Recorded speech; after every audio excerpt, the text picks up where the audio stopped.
remember being sick. I had, for about a week I was tired, and we took my temperature on the Sunday night, came back at 104.3.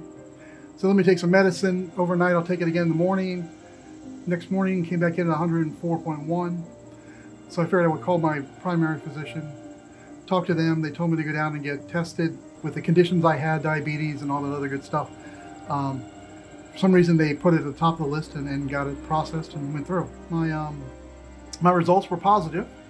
They said stay home, self-quarantine, and see what happens in a couple days and so on. My daughters decided to say that you probably ought to go to the hospital. So since Jonna, my daughter, works at the hospital, she took me to the ER. I remember walking into the ER, sitting down in a wheelchair, having her push me up to the registration table, and that's about where my memory ends. It happened so fast. That night, he was in ICU and his numbers were getting worse and worse. So as we were talking to the team at BWMC, they were very proactive.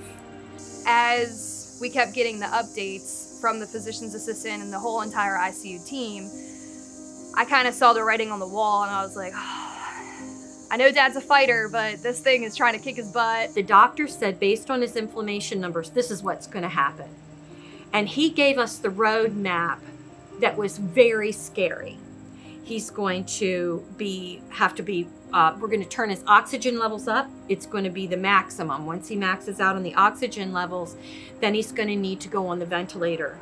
Once he's on the ventilator, when he maxes out with that, we're going to have to prone him and turn him upside down so he can get his oxygen that he needs. These patients, for the most part, do get better, and for the most part, they can survive. Even the sickest ones that are on the most life support that look like they may not make it.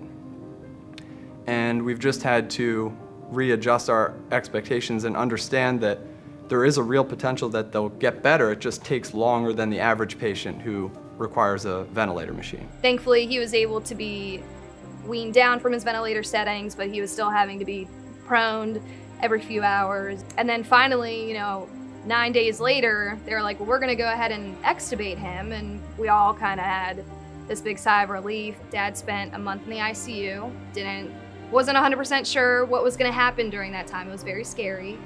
But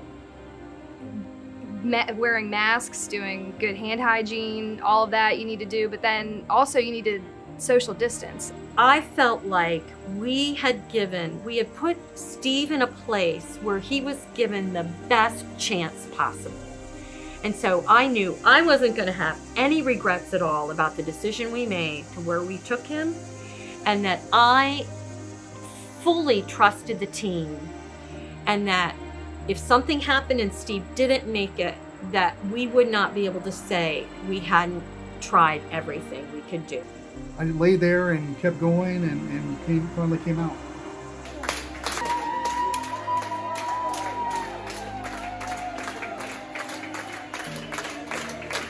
You're out of here. This is so amazing. We're thrilled.